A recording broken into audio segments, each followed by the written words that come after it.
Highways, turo mo naman sa akin papunta ng NAIA Terminal 2. Sa ikalawang kanto ay kumaliwa ka na.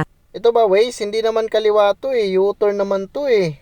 Tapos sa sunod na kanto, kaliwa ka uli. Yun pala ibig sabihin mo, Waze. Puro kaliwa. Yun nga yun, U-turn. Ito na, gagawin ko na. At sa panglimang kanto, kaliwa na naman. Waze, wala namang kanto dito na panglimang kakaliwaan eh. Niloloko mo yata ako, Waze eh. Sumunod ka na lang dahil madalas ka naman kumaliwa. Halaka, patay tayo dyan, Waze. Sana naman mapupunta yung sinasabi mo. Nasa dugo mo na ang pangangaliwa.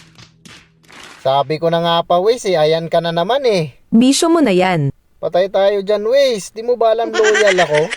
Never ka naman nakontento sa isa. Masyado kang magaling sa equation sa dami ng ginawa mong ex pero you never asked why. Wait, ka lang, Waze. Iba na yan. English na yan ha. Ayaw ko niyan. Nahirapan ako mag-English.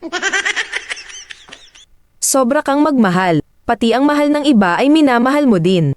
Papaturo lang ako sa iyo, Waze. Saan papuntang NAIA Terminal 2 kung ano-ano na sinasabi mo.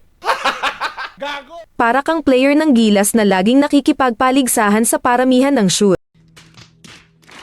Sa susunod na 50 metro ay magdahan-dahan ka dahil may nakatambay na pulis na hindi pag nag-aalmusal. Ganyan dapat sinasabi mo, Waze. Para naman makatulong ka sa akin. Di yung kung ano-ano sinasabi mo.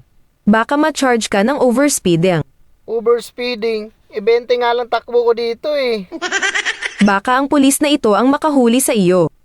Ang cheap mo pa naman mag-alok ng pera sa MMDA, 50 pesos. Uy, Waze. Grabe ka naman, no. Malaki na rin yung 50, no. Makabili ka na ng banana Q at soft drinks nun.